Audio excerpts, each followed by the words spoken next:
दोस्तों जरा रुकिए, इस वीडियो को सिर्फ सुनिए नहीं, महसूस कीजिए। कभी आपने सुबह सुबह अपने घर के कोने में रखी उस छोटी सी तुलसी को ध्यान से देखा है? वो तुलसी जो न बोलती है न शिकायत करती है, फिर भी हर दिन आपके घर की हवा को शुद्ध करती है। वो तुलसी जो धूप सहती है, बारिश सहती है, सर्दी गर्मी सहती है और बदले में सिर्फ एक चीज मांगती है, थोड़ा सा जल और थोड़ी सी श्रद्धा। दोस्तों, शास्त्रों में तुलसी को सिर्फ पौधा नहीं माना गया, उसे माँ का दर्जा दिया गया है।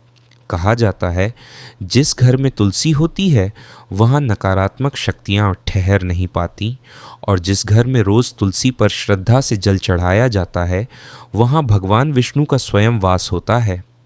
अब ज़रा सोचिए दोस्तों, जब आप सुबह उठकर नींद भरी आँखों से लोटे में जल भरते हैं, धीरे धीरे तुलसी के पास जाते हैं और बिना किसी दिखावे के बस चुपचाप तुलसी की जड़ों में वो जल अर्पित कर देते हैं, उस पल आपकी सारी भागदौड़ कुछ देर के लिए रुक जाती है, मन शांत हो जाता है, सांसें गहरी हो जाती हैं।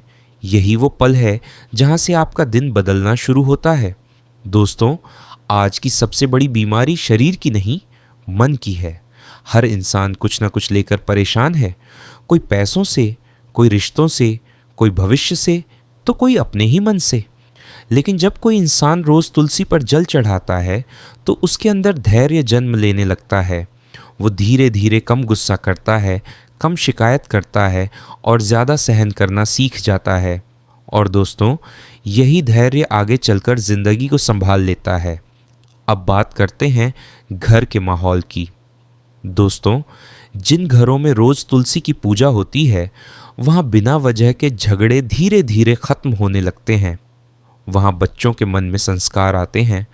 वहाँ पति पत्नी के रिश्ते में ठहराव आता है, क्योंकि तुलसी घर की नकारात्मक ऊर्जा को चुपचाप अपने अंदर सोख लेती है।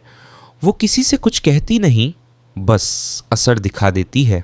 दोस्तों, कई लोग कहते हैं मेरी किस्मत ही खराब है, लेकिन सच ये है कि किस्मत श्रद्धा और कर्म से धीरे धीरे बदली जाती है। शास्त्रों के अनुसार तुलसी पर जल चढ़ाने से शनि, राहु और केतु जैसे ग्रहों की कठोरता कम होती है, और जब ग्रह शांत होते हैं तो रास्ते अपने आप खुलने लगते हैं। अब बात करते हैं पैसों की। दोस्तों, अगर कमाई तो है लेकिन पैसा टिकता नहीं, अगर मेहनत बहुत है लेकिन फल कम मिल रहा है, तो तुलसी की नियमित पूजा एक आध्यात्मिक उपाय मानी जाती है। मान्यता है कि तुलसी माता की सेवा से माता लक्ष्मी प्रसन्न होती हैं, और जब लक्ष्मी प्रसन्न हो तो जीवन में अभाव ज़्यादा देर नहीं रहता। दोस्तों, तुलसी सिर्फ धर्म नहीं, स्वास्थ्य भी है। जय श्री हरि।